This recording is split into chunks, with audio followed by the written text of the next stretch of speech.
নমস্কার friend, welcome to our new video. তো আজ তোমাদের 3টে আপডেট দেওয়ার আছে, যেগুলো হয়তো তোমরা অনেক আগেই পেয়ে গেছো। যারা এখনো পাওনি তারা হয়তো থাম্বনেল দেখেই বুঝে গেছো। তো চলো শুরু করা যাক। প্রথম যে খবরটা বলবো জিকসন সিংকে নিয়ে বলবো। তো জিকসন সিং ইতিমধ্যে কলকাতা শহরে চলে এসেছে এবং ইস্ট বেঙ্গল তাবুতে যোগ দিয়ে কর্তাদের সঙ্গে প্রাথমিক কথাবার্তা বলেছে। এবং যেমনটা শোনা যাচ্ছে যে অফিসিয়ালি সাইনও হয়ে গেছে, যদিও ম্যানেজমেন্টের পক্ষ থেকে সরকারিভাবে কোনো ঘোষণা এখনো আসেনি। তবুও ধরে নাও এসে যাবে খুব শীঘ্রই। তো জিকসন সিং ইস্ট বেঙ্গলে 4 বছরের একটা কন্ট্রাক্টে সই করেছে। ইস্ট বেঙ্গল ফ্যানদের জন্য এটা একটা অত্যন্ত ভালো খবর এবং জিকসন সিং এর সাইনটা ইস্ট বেঙ্গলের মাঝমাঠকে অনেকটা শক্তিশালী করবে। তো তোমরা যেমনটা জানো ইস্ট বেঙ্গলের অ্যাটাকিং ভাগ প্রথম থেকেই অনেকটা শক্তিশালী ছিল।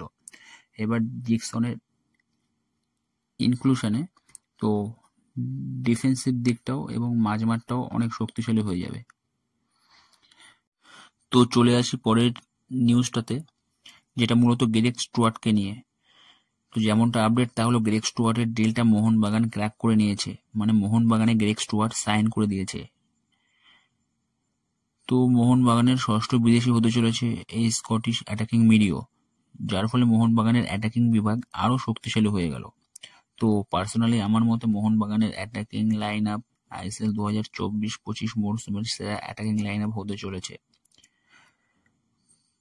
প্রথম থেকেই এই অ্যাটাকিং লাইন আপে কামিন্স, দিমিত্রি, মনবীর সাহার, লিস্টন, অনুরোধ থাপা ছিল। তবে এবার প্রথমে ম্যাকলারেন ও বর্তমানে গ্রেগ স্টুয়ার্টের সাইনে এটি যে আরো শক্তিশালী হয়ে গেল এবং এর শক্তিটা যে অনেকটা বেড়ে গেল তা বলার অপেক্ষা রাখে না।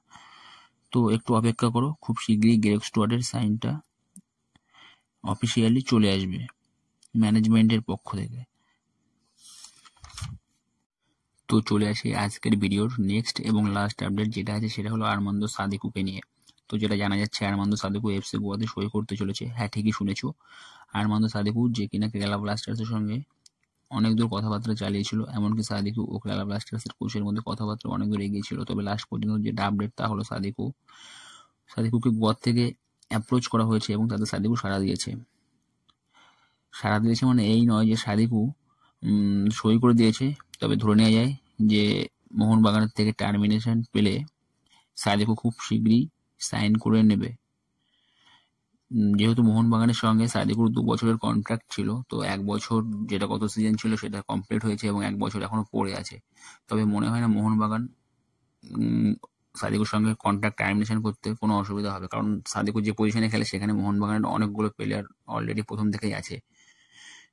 তো ধরে নিতেই পারো যে সাদিকু পরের মরশুমে এফসি গোয়ার হয়ে মাঠে খেলতে চলেছে। তো বন্ধুরা, আজকের ভিডিওটা এই পর্যন্তই। ভালো থেকো।